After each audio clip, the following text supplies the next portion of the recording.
Matric परीक्षा 2025 class 10th matric परीक्षा 2025 में पूछे जाने वाले साइंस सब्जेक्ट की कुछ महत्वपूर्ण सवालों के साथ मैं इस वीडियो में बना के लाया हूं। चलते हैं आज की क्लास का पहला क्वेश्चन लेते हैं। तो सबसे पहला क्वेश्चन है हमारा, पौधों की पत्तियों के बाह्य त्वचा पर पाए जाने वाले छिद्र को क्या कहते हैं। पौधों की पत्तियों में के बाह्य त्वचा में पाए जाने वाले छिद्र को क्या कहते हैं। अंतरकोशिकीय छिद्र, अंतरकोशिकीय छिद्र, अंतराकोशिकीय छिद्र, रंध्र। तो इसका राइट आंसर क्या हो जाएगा, रंध्र कहते हैं। पौधों की पत्तियों की बाह्य त्वचा में पाए जाने वाले छिद्र को क्या कहते हैं, तो रंध्र कहते हैं। याद रखिएगा, रंध्र कहते हैं। चलते हैं अगला क्वेश्चन लेते हैं। दूसरा क्वेश्चन है द्विबीजपत्री पौधों में रंध्र कहाँ पाए जाते हैं। तो द्विबीजपत्री पौधों में पत्तियों की ऊपरी सतह पर, पत्तियों की निचली सतह पर, ऊपरी एवं निचली दोनों सतह पर, पर्णवृंत पर। तो याद रखिएगा 2 नंबर क्वेश्चन का राइट आंसर क्या होगा, पत्तियों की निचली सतह पर पाए जाते हैं। द्विबीजपत्री पौधों के में जो रंध्र होता है वो बाह्य त्वचा पर नहीं रहता है, निचली त्वचा पर रहता है। पत्तियों की निचली त्वचा पर रहता है, सतह पर रहता है। आगे बढ़ते हैं। क्वेश्चन नंबर तीसरा क्या है, रंध्र का मुख्य कार्य होता है। रंध्र का मुख्य कार्य क्या होता है, प्रकाश संश्लेषण, परिवहन, पोषण, गैसों का विनिमय एवं वाष्पोत्सर्जन। तो याद रखिएगा, प्रकाश संश्लेषण से ज़्यादा बढ़िया सही सटीक जवाब क्या होगा, गैसों का विनिमय एवं वाष्पोत्सर्जन। ये घ नंबर आंसर राइट होने वाला है। आगे बढ़ते हैं। क्वेश्चन नंबर चौथा, रंध्र घिरे रहते हैं। रंध्र घिरे रहते हैं एपिडर्मल कोशिकाओं से, द्वार कोशिकाओं से, क्यूटिकल से, वात रंध्रों से। याद रखिएगा 4 नंबर क्वेश्चन का याद रखिएगा क्या, द्वार कोशिकाओं से रंध्र घिरे होते हैं। द्वार कोशिकाओं से रंध्र क्या होते हैं, घिरे रहते हैं। अगला क्वेश्चन नंबर पांचवा, द्वार कोशिका की कौन सी भित्ति मोटी होती है। तो याद रखिएगा, द्वार कोशिकाओं की पार्श्व भित्ति मोटी होती है, भीतरी भित्ति या बाहरी भित्ति, इनमें सभी। तो याद रखिएगा 5 नंबर क्वेश्चन का राइट आंसर क्या होने वाला है, भीतरी जो भित्ति होती है ना वो सबसे ज़्यादा मोटी होती है। चलते हैं क्वेश्चन नंबर 6। क्वेश्चन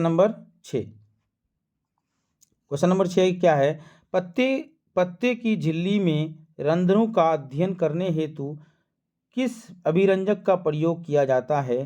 तो याद रखिएगा 6 नंबर क्वेश्चन का राइट आंसर क्या होने वाला है, methylene blue, cotton blue, iodine, safranin. याद रखिएगा सैफरिनिन।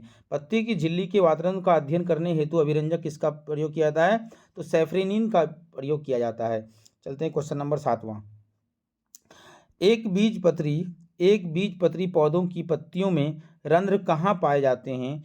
तो एक बीजपत्री पौधों की पत्तियों में रंध्र कहाँ पाए जाते हैं। तो 7 नंबर क्वेश्चन का राइट आंसर क्या होने वाला है, निचली सतह पर, ऊपरी सतह पर, दोनों सतहों पर। तो इसका राइट आंसर क्या होने वाला है, ग नंबर होने वाला है। दोनों सतह पर पाए जाते हैं। एक बीजपत्री में दोनों में पाया जाता है, जबकि ये जो होते हैं द्विबीजपत्री होते हैं ना, तो वो उसकी निचली सतह पर होते हैं। आगे बढ़ते हैं। क्वेश्चन नंबर 8वां, रंध्र प्रायः तब खुलते हैं जब द्वार कोशिकाएं होती हैं। रंध्र प्रायः तब खुलते हैं जब उसकी द्वार कोशिकाएं क्या होती हैं, शिथिल होती हैं, नहीं स्फीत होती हैं। हाँ, राइट आंसर क्या होने वाला है, ख होने वाला है। क्वेश्चन नंबर 9, हाइड्रीला पौधों में रंध्र कहाँ पाए जाते हैं। तो हाइड्रीला पौधों में रंध्र कहाँ पाए जाते हैं, पत्तियों में, तना में, पत्तियों एवं तना दोनों में, इनमें से कोई नहीं, कहीं नहीं। याद रखिएगा, पत्तों में भी नहीं पाया जाता है, तना में भी नहीं पाया जाता है, दोनों में नहीं पाया जाता है, इनमें से कहीं नहीं पाया जाता है। याद रखिएगा क्वेश्चन नंबर 9 का राइट आंसर घ होने वाला है। चलते हैं क्वेश्चन नंबर 10, द्वार कोशिकाएं अन्य कोशिकाओं से किस रूप में भिन्न होती हैं। तो द्वार कोशिकाएं अन्य कोशिकाओं से किस रूप में भिन्न होती हैं, कोशिका भित्तियों के अंतरात्मक मोटाई, बिल्कुल सही बात है, सघन जीवद्रव्य की उपस्थिति से, बिल्कुल ये भी सही बात है, आकृति में, ये भी सही है। इनमें से सभी इसका राइट आंसर होने वाला है। तो क्वेश्चन नंबर 10 का राइट आंसर क्या होने वाला है, ऑप्शन नंबर घ करेक्ट होने वाला है। चलते हैं आगे बढ़ते हैं। क्वेश्चन नंबर 11वां, क्वेश्चन नंबर 11वां क्या है, अधिचर्मी कोशिकाओं की तुलना में द्वार कोशिकाएं होती हैं। तो अधिचर्मी कोशिकाओं की तुलना में द्वार कोशिकाएं क्या होती हैं? याद रखिएगा, छोटी होती हैं। द्वार कोशिकाएं छोटी होती हैं। आगे बढ़ते हैं, क्वेश्चन नंबर 12। इनमें प्रकाश संश्लेषण अंगक है। इनमें प्रकाश संश्लेषण अंगक कौन सा है? हरित लवक, पत्ती, ग्राना, स्ट्रोमा। तो याद रखिएगा, हरित लवक इसका प्रकाश संश्लेषी अंगक है। अगर अंग पूछता तो ये पत्ती सही होता, अंगक पूछा है इसलिए हरित लवक होगा, याद रखिएगा। आगे बढ़ते हैं, क्वेश्चन नंबर 12वां। क्वेश्चन नंबर 13वां। प्रकाश संश्लेषण में सूर्य प्रकाश की क्या भूमिका होती है? सूर्य प्रकाश की क्या भूमिका होती है? CO2 के अपचयन में, जल के प्रकाशिक अपघटन में, काल्विन बेसन चक्र में, अप्रकाशिक अभिक्रिया में नहीं। तो सूर्य प्रकाश की क्या भूमिका होती है? जल के प्रकाशिक अपघटन में, जल को तोड़ देता है। H2O होता है जल, इसको सूर्य प्रकाश जब पड़ता है तो हाइड्रोजन अलग हो जाता है और ऑक्सीजन अलग हो जाता है। ऑक्सीजन का इस्तेमाल ये वायुमंडल में ऑक्सीजन को छोड़ दिया जाता है, जबकि हाइड्रोजन का प्रयोग किसमें? ग्लूकोज बनाने में किया जाता है। C6H12O6 ग्लूकोज बनाने में किया जाता है। क्वेश्चन नंबर 13 के बाद क्वेश्चन नंबर 14 क्या है? प्रकाश संश्लेषण की दर इनमें किस पर निर्भर करती है? प्रकाश संश्लेषण की दर इनमें किस पर निर्भर करती है? प्रकाश के गुण पर, प्रकाश की मात्रा पर, प्रकाश के गुण एवं मात्रा दोनों पर, इनमें से कोई नहीं। तो 14 नंबर क्वेश्चन का राइट आंसर क्या होने वाला है? प्रकाश की गुण एवं मात्रा दोनों पर करती है। गुण अधिक है तो प्रकाश संश्लेषण अधिक होगा, मात्रा ज़्यादा है प्रकाश का तो प्रकाश संश्लेषण भी अधिक होगा। मतलब दोपहर के समय प्रकाश संश्लेषण की क्रिया क्या होती है? ज़्यादा होती है, याद रखिएगा। आगे बढ़ते हैं, क्वेश्चन नंबर 14 के बाद क्वेश्चन नंबर 15। अगर किसी पौधे की पत्तियों को काले कागज से पूर्णतः ढक दिया जाए तो सूर्य प्रकाश में छोड़ दिया जाए तो क्या होगा? श्वसन की गति बढ़ जाएगी, ग्लूकोज का संश्लेषण रुक जाएगा, ग्लूकोज का संश्लेषण बढ़ जाएगा, परिवहन की क्रिया रुक जाएगी। तो 15 नंबर क्वेश्चन का राइट आंसर क्या होने वाला है? ग्लूकोज का संश्लेषण क्या हो जाएगा? रुक जाएगा, मतलब ग्लूकोज बनेगा ही नहीं। आगे बढ़ते हैं, क्वेश्चन नंबर 16। हरे प्रकाश में प्रकाश संश्लेषण की दर काफ़ी घट जाती है क्योंकि हरे प्रकाश से क्लोरोफिल वर्णक उत्तेजित नहीं होते। हरे प्रकाश से क्लोरोफिल वर्णक निष्क्रिय हो जाते हैं। क्लोरोफिल के अणु हरे प्रकाश को परिवर्तित कर गिरा देते हैं। इनमें सभी क्रियाएं होती हैं। तो याद रखिएगा, 16 नंबर क्वेश्चन का राइट आंसर क्लोरोफिल के गुण हरे प्रकाश को परावर्तित कर गिरा देते हैं। हरे प्रकाश जो हैं, क्लोरोफिल के अणु के क्लोरोफिल क्या करते हैं? हरे प्रकाश को परावर्तित करके उसको गिरा देते हैं और क्लोरोफिल की प्रकाश संश्लेषण की क्रिया या दर जो होती है घट जाती है। आगे बढ़ते हैं, क्वेश्चन नंबर 17। पत्तियां हरी होती हैं क्योंकि वे हरे प्रकाश का उपयोग करती हैं, हरे प्रकाश को अवशोषित करती हैं। हरे प्रकाश का अवशोषण नहीं, उसका परावर्तन हो करती है। इनमें सभी क्रियाएं होती हैं। तो याद रखिएगा, 17 नंबर क्वेश्चन का राइट आंसर क्या होने वाला है? हरे प्रकाश का अवशोषण नहीं करती और नहीं कर उसका परावर्तित करती है। पत्तियों का जो कलर होता है हरा जो दिखता है हम लोगों को, वो एक्चुअल में हरा नहीं होता है। हरा तो होता ही है, लेकिन हरा इसलिए दिखता है क्योंकि हरे जो श्वेत प्रकाश में 7 रंगों का मिश्रण है, उसमें जो हरे प्रकाश होते हैं ना, उसको परावर्तित कर हमारी आँख तक पहुँचाता है। इस वजह से पत्तियों का रंग हमें हरा दिखता है। आगे बढ़ते हैं, क्वेश्चन नंबर 17 के बाद क्वेश्चन नंबर 18। क्वेश्चन नंबर 18, निम्नलिखित में किस जैव रासायनिक प्रक्रिया द्वारा वायुमंडल में ऑक्सीजन एवं कार्बन डाइऑक्साइड के बीच संतुलन बना रहता है? तो श्वसन, प्रकाश संश्लेषण, क और ख दोनों, या इनमें से कोई नहीं। तो याद रखिएगा, क्वेश्चन नंबर 18 का राइट आंसर क्या होने वाला है? क और ख दोनों। श्वसन द्वारा क्या होता है? CO2 को छोड़ा जाता है। प्रकाश संश्लेषण द्वारा ऑक्सीजन को वायुमंडल में छोड़ा जाता है, जिससे ये क्या होती है? वह एक ऑक्सीजन और कार्बन डाइऑक्साइड का संतुलन वायुमंडल में बना रहता है। आगे बढ़ते हैं, क्वेश्चन नंबर 19। क्वेश्चन नंबर 19, इनमें से किस रंग की प्रकाश किरण प्रकाश संश्लेषण के लिए सबसे ज़्यादा प्रभावी है? सबसे ज़्यादा प्रभावी कौन सा रंग होता है, प्रकाश संश्लेषण की दर को सबसे ज़्यादा कौन सा रंग बढ़ाता है, तो याद रखिएगा 19 नंबर क्वेश्चन का राइट आंसर लाल होने वाला है। पिछला वीडियो में भी हम बताए हैं इसके बारे में। लाल रंग की प्रकाश में प्रकाश संश्लेषण की क्रिया थोड़ा सा ज़्यादा होती है। आगे बढ़ते हैं क्वेश्चन नंबर 20। क्वेश्चन नंबर 20, प्रकाश संश्लेषण प्रक्रम में क्या नहीं होता। प्रकाश संश्लेषण प्रक्रम में क्या नहीं होता, तो पानी का टूटना, कार्बन डाइऑक्साइड मुक्त होना, ऑक्सीजन का मुक्त होना, CO2 का उपयोग होना, ये बात सही है। ऑक्सीजन का मुक्त होना सही है, पानी का टूटना ये भी सही है। मतलब कार्बन डाइऑक्साइड मुक्त नहीं होती, कार्बन डाइऑक्साइड क्या होता है उस समय उपयोग होता है। तो राइट आंसर क्या होने वाला है, ऑप्शन नंबर ख करेक्ट होने वाला है। चलते क्वेश्चन नंबर 21, श्वसन क्रिया में खाद्य पदार्थ का क्या होता है। श्वसन क्रिया में खाद्य पदार्थ का क्या होता है, संश्लेषण, विघटन, दहन, परिवर्तन। तो याद रखिएगा 21 नंबर क्वेश्चन का राइट आंसर क्या होने वाला है, दहन होता है। श्वसन की क्रिया में खाद्य पदार्थ का क्या होता है, दहन होता है। दहन होता है जिससे हमें उस दहन के पश्चात हमें क्या मिलती है, बहुत अधिक मात्रा में ऊर्जा मिलती है। आगे बढ़ते हैं क्वेश्चन नंबर 22, इनमें किस क्रिया के दौरान कार्बन डाइऑक्साइड मुक्त होती है। कार्बन डाइऑक्साइड मुक्त होती है तो याद रखिएगा CO2 के दौरान कार्बन डाइऑक्साइड मुक्त होती है। अगर बोलेगा ऑक्सीजन मुक्त होती है तो याद रखिएगा प्रकाश संश्लेषण। ये प्रकाश संश्लेषण में ऑक्सीजन मुक्त होती है, जबकि CO2 श्वसन में मुक्त होती है। आगे बढ़ते हैं क्वेश्चन नंबर 23, ग्लूकोज के पूर्ण ऑक्सीकरण से क्या मुक्त होता है। ग्लूकोज के पूर्ण ऑक्सीकरण से क्या मुक्त होता है, कार्बन डाइऑक्साइड मुक्त होता है। सिर्फ H2O यहाँ होना चाहिए था, H2O ठीक है, ये भी सही बात है। सिर्फ ऊर्जा, ये भी सही बात है। इनमें सभी, इसका राइट आंसर क्या होने वाला है, घ नंबर ऑप्शन, इनमें सभी होता है। उसके बाद क्वेश्चन नंबर 23 के बाद क्वेश्चन नंबर 24, एक अणु ग्लूकोज के पूर्ण ऑक्सीकरण से उत्पन्न ATP के अणुओं की संख्या कितनी होती है। एक अणु ग्लूकोज मतलब C6H12O6 जब एक अणु टूटता है तो कितनी मात्रा में ATP का निर्माण होता है। तो याद रखिएगा ये काफ़ी इंपॉर्टेंट क्वेश्चन है। एक अणु जब ग्लूकोज टूटेगा कितनी मात्रा में ऊर्जा देती है, कितनी ATP के अणुओं की संख्या उत्पन्न होती है। तो 24 नंबर क्वेश्चन का राइट आंसर क्या होने वाला है, 36। याद रखिएगा हमेशा के लिए 36 याद रखिएगा। एक अणु जब ग्लूकोज टूटता है ना, कितनी ATP मुक्त होती है, तो 36 याद रखिएगा। आगे बढ़ते हैं क्वेश्चन नंबर 25, अनोक्सी शोषण कोशिका के किस भाग में होता है। तो याद रखिएगा ये अनोक्सी शोषण कोशिका द्रव में होती है। ऑक्सी शोषण माइटोकॉन्ड्रिया में होती है, अनोक्सी शोषण कोशिका द्रव में होती है।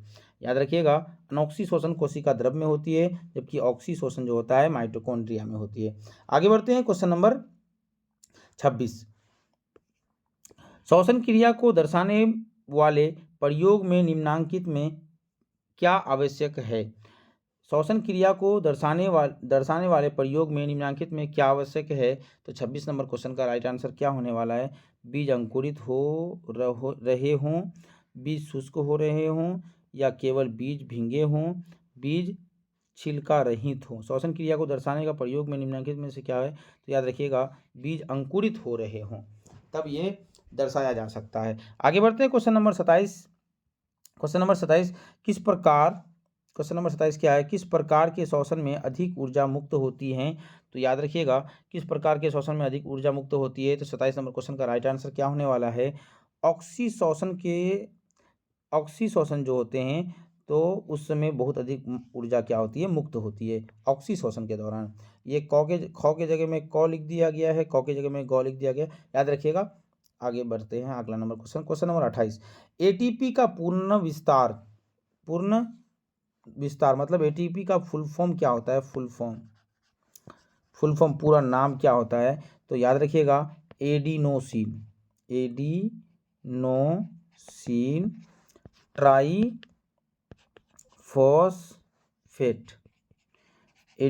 ट्राइफॉस्फेट। तो यहाँ पर एडिनोसिन ट्राइफॉस्फेट ऑप्शन नंबर ग में मौजूद है। याद रखिएगा 28 नंबर क्वेश्चन का राइट आंसर ग नंबर होने वाला है। आगे बढ़ते हैं क्वेश्चन नंबर 28 के बाद 29। क्वेश्चन नंबर 29 क्या है, किण्वन निम्नलिखित में से कौन सी प्रक्रिया है। तो याद रखिएगा 29 नंबर क्वेश्चन का राइट आंसर क्या होने वाला है? अनॉक्सी शोषण होने वाला है, क्योंकि किण्वन जो होती है वो ऑक्सीजन की अनुपस्थिति में होती है, इसलिए अनॉक्सी शोषण बोला गया है इसको। और जो अभिक्रियाएं ऑक्सीजन की उपस्थिति में होती हैं तो उसको क्या बोला गया है? ऑक्सी शोषण। जो ऑक्सीजन की उपस्थिति में होती है तो ऑक्सी शोषण, जो ऑक्सीजन की अनुपस्थिति में होती है तो उसको अनॉक्सी शोषण बोला गया है। आगे बढ़ते हैं क्वेश्चन नंबर 29 के बाद क्वेश्चन नंबर 30। निम्नलिखित प्रक्रियाओं में सबसे ज़्यादा ऊर्जा किससे मुक्त होती है? सबसे ज़्यादा ऊर्जा किससे मुक्त होती है? तो याद रखिएगा, सबसे ज़्यादा ऊर्जा 30 नंबर क्वेश्चन का राइट आंसर क्या होने वाला है? ख, ऑक्सी शोषण। जो शोषण ऑक्सीजन की उपस्थिति में होता है उसको ऑक्सी शोषण कहते हैं, उससे सबसे अधिक मात्रा में ऊर्जा उत्पन्न होती है। क्वेश्चन नंबर 31 क्या है? इनमें कौन सी क्रिया सभी जीवों के लिए अनिवार्य है? इनमें कौन सी क्रिया सभी जीवों के लिए अनिवार्य है? तो याद रखिएगा, सभी जीवों के लिए अनिवार्य हमेशा श्वसन होता है। 31 नंबर क्वेश्चन का राइट आंसर क्या होने वाला है? ग नंबर होने वाला है। चलते हैं क्वेश्चन नंबर 31 के बाद क्वेश्चन नंबर 32। क्वेश्चन नंबर 32, अनॉक्सी शोषण के फलस्वरूप कौन सी गैस मुक्त होती है? अनॉक्सी शोषण के फलस्वरूप कौन सी गैस मुक्त होती है? तो 32 नंबर क्वेश्चन का राइट आंसर याद रखिएगा, कार्बन डाइऑक्साइड मुक्त होती है। अनॉक्सी शोषण के फलस्वरूप कौन सी गैस मुक्त होती है? तो कार्बन डाइऑक्साइड गैस मुक्त होती है। आगे बढ़ते हैं क्वेश्चन नंबर 32 के बाद क्वेश्चन नंबर 33। इनमें कौन अलैंगिक जनन की विधि है? अलैंगिक जनन की विधि है। तो 33 नंबर क्वेश्चन का राइट आंसर क्या होने वाला है? विखंडन, ये भी अलैंगिक हो सकता है, मुकुलन भी हो सकता है, द्विखंडन भी हो सकता है। इनमें सभी राइट आंसर क्या होने वाला है? घ नंबर ऑप्शन होने वाला है। चलते हैं अगला नंबर क्वेश्चन। क्वेश्चन नंबर 34 क्या है? क्वेश्चन नंबर 34, इनमें किस जीव द्विखंडन जनन से सबसे सामान्य विधि है? तो याद रखिएगा, 34 नंबर क्वेश्चन का राइट आंसर क्या होने वाला है? द्विखंडन सिर्फ अमीबा में होता है। आगे बढ़ते हैं, अगला नंबर क्वेश्चन क्या है? 34 नंबर क्वेश्चन का राइट आंसर क्या होने वाला है? अमीबा। द्विखंडन में सबसे सामान्य विधि है इसका। आगे बढ़ते हैं क्वेश्चन नंबर 35। 35 नंबर क्वेश्चन क्या है? वैसा विभाजन जिसके द्वारा एक व्यष्टि से खंडित होकर दो का निर्माण होता है क्या कहलाता है? जब दो का निर्माण होता है तो क्या होगा? एक व्यष्टि अलग हो जाएगा। ये तो अमीबा में होता है और इसको क्या कहते हैं? बहुखंडन नहीं कहते हैं, द्विखंडन कहते हैं। याद रखिएगा, ग नंबर आंसर राइट होने वाला है। चलते क्वेश्चन नंबर 36। किस प्रकार के जनन में जनक के शरीर से कलिका निकलती है? तो याद रखिएगा, जनक के शरीर से किस कलिका निकलती है? तो वो मुकुलन हो जाता है। 36 नंबर क्वेश्चन का राइट आंसर ऑप्शन नंबर क करेक्ट होने वाला है। क्वेश्चन नंबर 36 के बाद 37, निम्न परिस्थितियों में द्विखंडन द्वारा जनन होता है। निम्न परिस्थितियों में द्विखंडन द्वारा जनन होता है।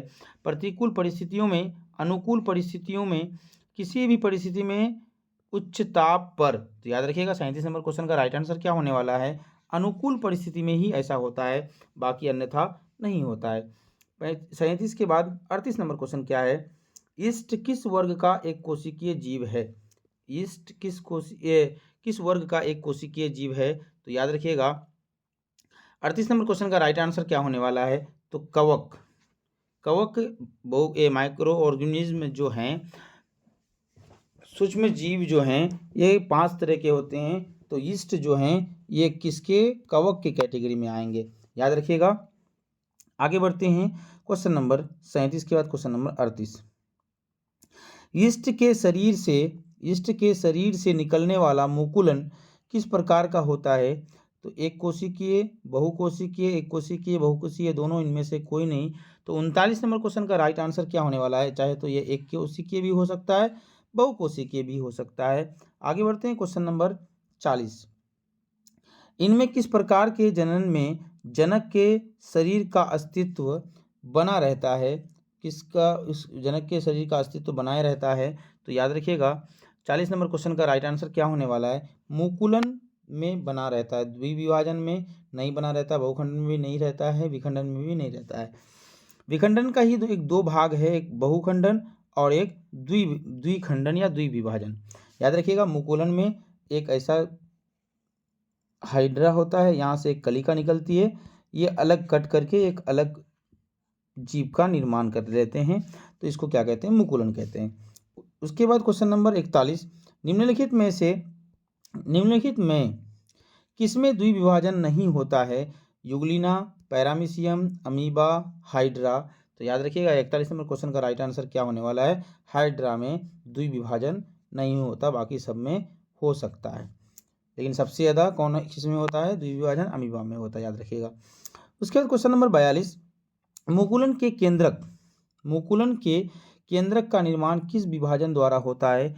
मुकुलन के केंद्रक का निर्माण याद रखिएगा अर्धसूत्री विभाजन द्वारा, असमसूत्री विभाजन द्वारा, समसूत्री विभाजन द्वारा। ये ऑप्शन नंबर ग करेक्ट होने वाला है क्वेश्चन नंबर 42 का। चलते हैं आगे बढ़ते हैं क्वेश्चन नंबर 43। अलैंगिक जनन के दौरान किस प्रकार की कोशिका विभाजन होता है। समसूत्री विभाजन, असमसूत्री विभाजन, इनमें से कोई भी, अर्धसूत्री विभाजन। 43 नंबर क्वेश्चन का राइट आंसर क्या हो सकता है, चाहे तो समसूत्री भी होगा या असमसूत्री भी होगा, लेकिन अर्धसूत्री नहीं होगा, याद रखिएगा। ये दोनों करेक्ट होने वाला है, ऑप्शन नंबर ग करेक्ट होने वाला है। आगे बढ़ते हैं क्वेश्चन नंबर 44। किशमिश के दानों को जल में डालने पर किशमिश क्यों फूल जाते हैं। तो याद रखिएगा बाह्य परासरण के कारण, अंतः परासरण के कारण, विसरण के कारण, अंतः शोषण के कारण। तो 44 नंबर क्वेश्चन का राइट आंसर क्या होने वाला है, ख नंबर ऑप्शन कई क्लियर होने वाला है, क्योंकि अंतः परासरण के कारण किशमिश के दाने पानी में डुबा के रखने से वो फूल जाते हैं। आगे बढ़ते हैं क्वेश्चन नंबर 45। अगर फूले हुए किशमिश को शर्करा के सांद्रित घोल में रखा जाए तो क्या होगा। तो किशमिश ज्यों का त्यों रहेगा, किशमिश और फूल जाएगा, किशमिश सिकुड़ जाएगा, इनमें कुछ नहीं होगा। तो 45 नंबर क्वेश्चन का राइट आंसर होगा क्या, किशमिश सिकुड़ जाएगा। किशमिश को पहले पानी में छोड़ दो, वो फूल जाता है, लेकिन फिर उसको क्या करें, शर्करा से सांद्रित घोल मतलब चीनी के घोल में अगर उसको हम डाल देते हैं, फिर से किशमिश क्या होगा, सिकुड़ जाएगा। 45 के बाद 46 नंबर क्वेश्चन क्या है, कोशिका झिल्ली किस प्रकार की झिल्ली है। तो कोशिका झिल्ली किस प्रकार की झिल्ली है, पारगम्य, अपारगम्य, अर्धपारगम्य, इनमें से सभी प्रकार के। तो 46 नंबर क्वेश्चन का राइट आंसर क्या हो जाएगा, अर्धपारगम्य होती है, आगे बढ़ते हैं क्वेश्चन नंबर 47। परासरण की क्रिया में जल विसरित होता है अपने अधिक सांद्रता वाले क्षेत्र से कम सांद्रता की ओर, अपने कम सांद्रता वाले क्षेत्र से अधिक सांद्रता की ओर, इनमें से किसी भी ओर, इनमें किसी और नहीं।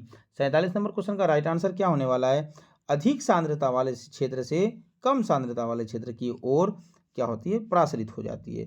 आगे बढ़ते हैं क्वेश्चन नंबर 48। अंतः परासरण की क्रिया होती है जब कोशिकाओं को रखा जाता है पर समपरासरी, अल्पपरासरी विलयन, अतिपरासरी विलयन, अम्लीय जल। याद रखिएगा 48 नंबर क्वेश्चन का राइट आंसर क्या होने वाला है, अल्पपरासरी विलयन, अल्पपरासरी विलयन करेक्ट होने वाला है। आगे बढ़ते हैं क्वेश्चन नंबर 49। फूले हुए किशमिश को शर्करा के सांद्रता वाले घोल में रखे जाने पर यह किस क्रिया द्वारा सिकुड़ जाती है। तो याद रखिएगा अंतः संकुचन, अंतः परासरण, बाह्य परासरण। तो 49 नंबर क्वेश्चन का राइट आंसर क्या होने वाला है, बाह्य परासरण द्वारा ये सिकुड़ जाती है। किशमिश को जब पानी में रखते हैं तो वो फूल जाता है, शर्करा के घोल में जब डालते हैं तो उसे वो क्या हो जाता है, फिर से सिकुड़ जाता है, किसके कारण, तो बाह्य परासरण के कारण। आगे बढ़ते हैं क्वेश्चन नंबर 50। यदि किशमिश के शुष्क दानों का वजन 6 ग्राम तथा फूले हुए दानों का वजन 9 ग्राम हो तो कितना प्रतिशत जल किशमिश के दानों द्वारा अवशोषित हुआ। तो 50 नंबर क्वेश्चन का राइट आंसर क्या होने वाला है, 50% क्या हो गया, अवशोषित हो गया। इसका क्लियर देख रहा है, 6 से कितना हो रहा है, 9 हो रहा है, फिर 6 से 9 हुआ तो कितना बढ़ोतरी हुआ, 50% बढ़ोतरी हुआ, इसलिए दिखाई दे रहा है कि 50% आंसर होने वाला है। आगे बढ़ते हैं क्वेश्चन नंबर 51। विसरण क्रिया में गैस द्रव तथा विलेय के अणुओं का प्रवाह होता है, उनके अधिक सांद्रता वाले क्षेत्र से कम सांद्रता वाले की ओर, उनमें कम सांद्रता वाले क्षेत्र से अधिक सांद्रता वाले क्षेत्र की ओर, इनमें से दोनों ओर, इनमें से किसी ओर नहीं। तो 51 नंबर क्वेश्चन का राइट आंसर क्या होने वाला है, अधिक सांद्रता वाले क्षेत्र से कम सांद्रता वाले क्षेत्र की ओर। हमेशा याद रखिएगा इस पॉइंट्स को। उसके बाद क्वेश्चन नंबर 52। परासरण की क्रिया किस प्रकार के विलयन में घटित होती है? तो प्रासरण की क्रिया अति प्रासरी विलयन में, अल्प प्रासरी विलयन में, क और ख दोनों में, इनमें से कोई नहीं। करें आंसर, आप लोग बताएं क्या होगा। तो 52 नंबर क्वेश्चन का राइट आंसर क्या होने वाला है? ऑप्शन नंबर ग करेक्ट होने वाला है। अति पराशरी में भी विलयन में भी होगा, अल्प पराशरी विलयन में भी होगा। तो राइट आंसर क्या होने वाला है? ऑप्शन नंबर ग। आगे बढ़ते हैं क्वेश्चन नंबर 53। जिस विलयन की सांद्रता और प्रासरण दाब कोशिका के विलयन की तुलना में अधिक हो तो ऐसे विलयन को कहा जाता है। तो याद रखिएगा 53 नंबर क्वेश्चन का राइट आंसर अति प्रासरी विलयन कहा जाता है। आगे बढ़ते हैं क्वेश्चन नंबर 54। यदि एक कोशिका को ऐसे विलयन में डालें जिसका प्रासरण दाब कोशिका रस के प्रासरण दाब से अधिक हो तो क्या होगा? तो याद रखिएगा 54 नंबर क्वेश्चन का राइट आंसर क्या होने वाला है? जल कोशिका से बाहर निकलेगा। जल कोशिका से क्या हो जाएगा? बाहर निकल जाएगा। 54 के बाद 55 नंबर क्वेश्चन क्या है? 55 नंबर क्वेश्चन, किशमिश के दानों को जल में रखने पर जल किस रूप में कार्य करता है? समप्रासरी, अतिप्रासरी विलयन, अल्पप्रासरी विलयन, इनमें सभी रूप में। तो 55 नंबर क्वेश्चन का राइट आंसर क्या होने वाला है? अल्पप्रासरी विलयन। याद रखिएगा 55 नंबर क्वेश्चन का राइट आंसर ऑप्शन नंबर ग करेक्ट होने वाला है। चलते हैं 55 के बाद 56 नंबर क्वेश्चन और आज की क्लास का लास्ट क्वेश्चन है। लास्ट क्वेश्चन क्या है? निम्नलिखित क्रियाओं में किसमें अर्धपारगम्य झिल्ली की आवश्यकता होती है? तो याद रखिएगा अंतःशोषण, विसरण, प्रासरण, इनमें सभी। तो 56 नंबर क्वेश्चन का आंसर आप लोग कमेंट कर सकते हैं। चलते हैं, आज की क्लास यहीं पे समाप्त होता है और प्रत्येक क्वेश्चन को आप लोग याद रखें और आप प्रत्येक क्वेश्चन का आंसर को आप लोग याद कर लें। काहे कि मैट्रिक एग्जाम में इसी तरह से क्वेश्चन पूछे जाते हैं। बायोलॉजी के एक काफ़ी इंपॉर्टेंट क्वेश्चन थे जो आपको इसमें से इस क्वेश्चनों में से आपको कम से कम 10 क्वेश्चन ऐसे होंगे जो बोर्ड एग्जाम में आपको हूबहू ऐसे ही दिखेंगे। चलते हैं, आज की क्लास यहीं पे समाप्त होता है। फिर नेक्स्ट वीडियो में बायोलॉजी के जनन चैप्टर्स का कुछ ऑब्जेक्टिव कराने में फिर से हाजिर होऊंगा कल के वीडियो में। तब तक के लिए नमस्कार।